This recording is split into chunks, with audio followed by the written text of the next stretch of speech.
Hello, everybody. This is Jordan Show and Beautiful Life, and this is Jordan Art Channel.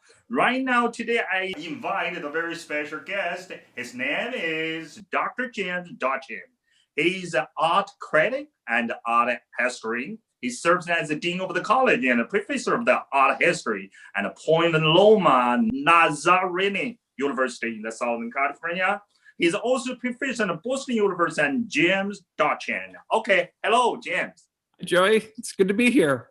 And we are Facebook friend, right? So, and I always saw your a lot of the Facebook, the interview people. That's very interesting. Post your recently post your speech and the TED, and also your interview, Robbie and Scott. I think That's right. Very interesting the interview and the book. So today, I will interview just for my audience, because I have the Daichendt Beautiful Life for 4 years in Los Angeles. Of course, Los Angeles audience also. So Los Angeles audience from the China, Taiwan, Hong Kong, or Macau, okay?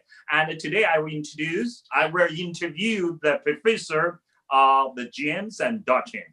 So, and I will ask you about your question. I know you are art professor. You involved the art and the teaching and writing for many years. So I want to know, tell me about your work and what do you enjoy doing the most? Yeah, well, I appreciate it, Joey, and it is good to connect with you on this platform. Sometimes social media and Facebook can be very distant, so it's good to see you again. And I know we connected at the LA Art Show. We surrounded with so much art. Speech there, yes. That's right, this past year. So yeah, I'm a professor and an art critic, and I love the arts in general. And I think what I get most excited about in terms of why I do what I do is helping people to look more carefully at the visual arts and to help them see these things that sometimes can seem so mysterious. And often we'll go to a gallery or museum and we'll be unsure how we're supposed to engage with artworks. And so I really get a thrill out of helping the general public, but also my students think about work in a much more critical way so they can get enjoyment out of it. Because the benefits of art are just, there's so many. It can lead to a much better life overall. But so that's one of the reasons I teach. It's one of the reasons I love to write books, why I love to write art criticism for the newspaper, and just do public talks and discussions like this. I find it to be a very fulfilling and wonderful way. It's an outreach of my, I guess, gift of education. I really interested in your new book. I know you just done the new book and publishing the already published. So I want you to talk about your new book. What's the title? What's the name? I want to ask you a question. Why you wrote this book? Yeah, I appreciate you asking. So the book is called Robbie Canal, Streetwise, 35 Years of Politically Charged Guerrilla Art. And this is what it looks like. And so it is a book that it's a book all about this artist, Robbie Canal. And so it features 35 years of his work. And basically Robbie is an artist that started in the Reagan era administration, started doing political art. And he's a satirical artist. So he likes to poke fun at different politicians or people in power.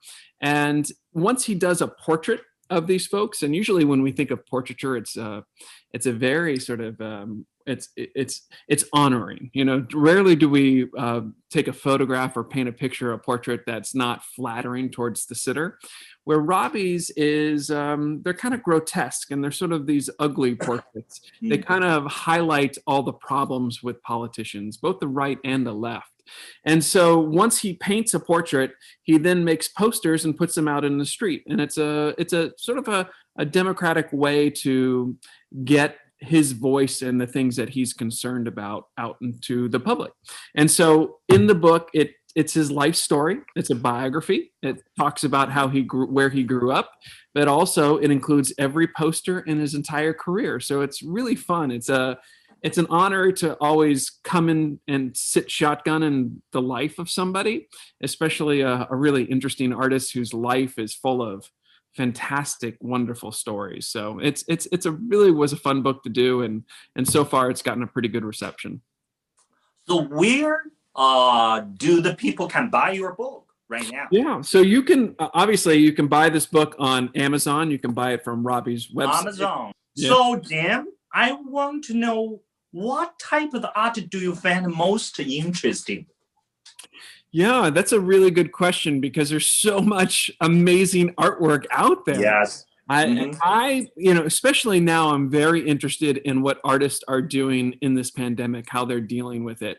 And there's a number of political and social issues that are happening around the world, but specifically here in the States, that I'm interested in seeing how artists are responding to these social calls and these political calls. So that's always an interest, and I think that's ongoing right now. But I would say on the other side of that, I'm always interested in work that's humorous. I love work that makes us laugh, makes us smile. It brings a little bit of levity to the situation because sometimes life can get a little too serious. But if you really press me, one of my favorite movements is pop art historically. So when I go back to the 1960s and 70s, I love the work of Roy Lichtenstein, Andy Warhol, and so many of the pop artists that followed. So anything that follows in that lineage, I'm neo-pop, I'm very interested in. But it's hard to pick one because there's always a movement or a style that will tickle you and you'll want to write more about. But that's what I'm thinking about at the moment. Okay, Jim. So next question I will ask. Before I ask, I will tell my audience, you are got a lot of the degree. You got the bachelor from Azusa Pacific University. You got the MFA from the Boston University. You got EDM Harvard University. Also, you got EDD in the Columbia University. So you are really service scholar. Yeah. So my question is, what makes you to do research the street art? Yeah. I know the street art is started in New York in 1970s, right? Where does your passion come from? Yeah, I appreciate that. I appreciate you asking that question because it's something that folks are usually a little confused of. Because when I did my doctorate at Columbia, my research was in 19th century design education. So I was really interested in how schools of design were operating in England during that time. And so trained in many traditional historical methods, you can take those methods of scholarship and apply them to so many different areas. So when I was first teaching, one of my first assignments as an undergrad teacher, I found that so many of my students were interested in graffiti and street art. And it wasn't something I was always interested in. I had read several books about Keith Haring and Jean-Michel Basquiat and Kenny Scharf, who were street artists in the 1980s in New York City. And I was interested in that era.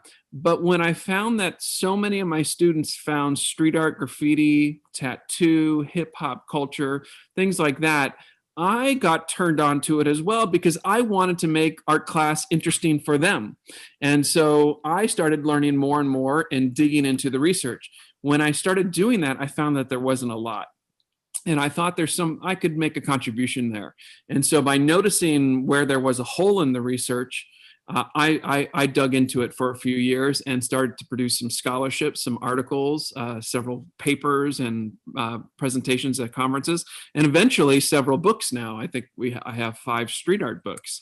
So that's how it got started. I still do a lot of research in other areas. But the street art and graffiti research happens to be so popular. You mentioned the TED Talk that I did a few years ago. Whenever I write about street art and graffiti, it seems to hit a larger audience, and it goes beyond academics and art historians and museum people, and it reaches just your casual art fan. And to me as an educator, it makes me excited because I can still teach a lot of the same principles of how to look at art, but I could do it through things like street art because it's so accessible. We love to take pictures of it. We love to collect it. We love to do sort of like almost like a scavenger hunt in the city to look for street art. And so anything I can do to help people look a little bit closer, the better. And so street art's helped me do that. And not only that, it's exciting, it's fun, and it is connected to pop art. So I like to think street art is an extension of when I think of like the modern movement of pop art, I think it as a neo pop art. So I see a continuation there, sort of long-term interest, even though I was born right in the middle of all that development. So right now I found the answer for the reply because you do research after you graduate, after you were ordered to be the teacher in the college, you were to research the street art. But before I'm not really care about the street art, but right now after your speech and the TED speech, after I saw your a lot of the Facebook, the interview and the post, a lot of that, I'm right now interested in the street art. Interested in your speech. So I think you know why? I go back to the research, graffiti. Mm-hmm. This word, they came from in the Chinese word we call graffiti, mm-hmm. 涂鸦, mm-hmm. 涂鸦. You know where the word come from? Tang Dynasty. Really? That doesn't mean Tang Dynasty have the graffiti. No. So, James, I will ask you, what do you decide which artist to write about?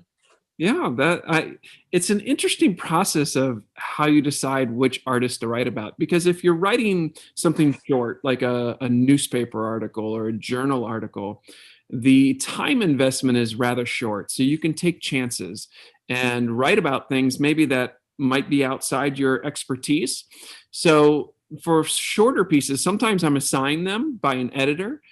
Someone will be looking for a particular type of artists to be written about, or there's a show that I visited that I'd really like to write about and share more about. But it's the longer pieces, like the books, that take a little bit more scrutiny to decide to write about, because with a shorter piece, even if you're not sure about the work, you're going to be finished with that article in a day or two or a week or a month at the longest. With a book, you're talking several years. So you have to really appreciate the work and you have to be really invested because you want to finish it. So oftentimes it's a matter of getting to know, if the artist is alive, it's getting to know the artist and making sure your personalities align and that person really wants to work with you, and that you feel like there's something there, a story to tell that's really compelling. If it's an artist that's since passed away, I feel like I want to make sure that we're making a historical contribution that's significant. You just don't want to add another book on top of a bookshelf of books about a particular artist. So I guess it's a combination for me, that I want to make sure I have a personal interest in it, but I also want to make sure there's a scholarly need for it, and that there's an audience for it. And it doesn't have to be something that's read by thousands of people. I just want to make sure I'm contributing towards the story overall, and that I feel like my work is standing on top of what others have done before, and that future scholars can come and build upon the work that I'm doing. So when you do historical work, I want to make sure it's lasting, and that it's not something that's only going to be here a few months or a few years, but things that other scholars will feel that'll be useful for them and that they'll want to reference. Okay, so right now your new book, I still, because the title a little bit longer, but yeah. It's inside I saw, because you post the new book on the line, I saw it very interesting, because Robin always, he created a lot of the political. It is very interesting, very humor. They make the political portrait. It's very interesting people. So this book, the new book, when did you start to preparing, or I want to know the detail behind? Yeah, absolutely. I appreciate you asking. It was about 4 years ago that I wrote a book on Shepard Fairey. And Shepard Fairey may be one of the most well-known street artists in the world. And so Robbie Canal agreed to write the foreword for the book. And that's how we got to know each other. Robbie was an early influencer of Shepard, turned him on to street art, and was just a significant influence in his artwork. Since then, I've curated a few larger art shows that have involved street art, and about 4 years ago, I organized a show that had Robbie Canal in it. Our relationship continued, and we met and talked several times throughout those years.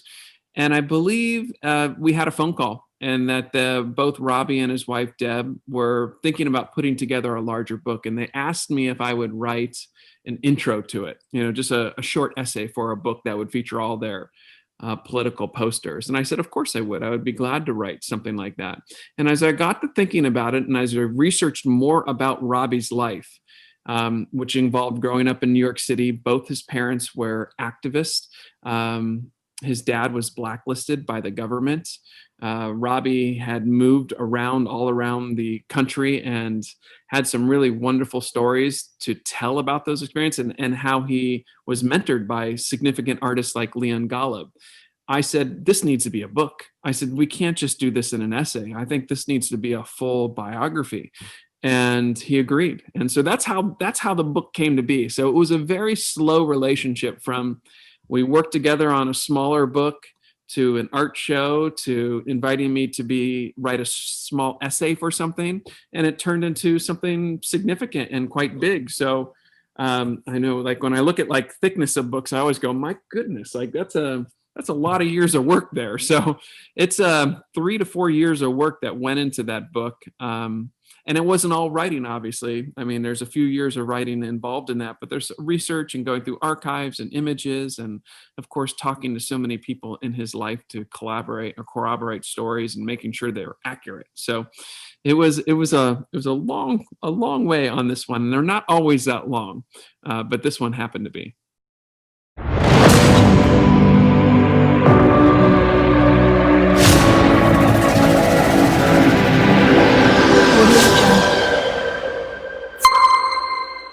Audio Jungle.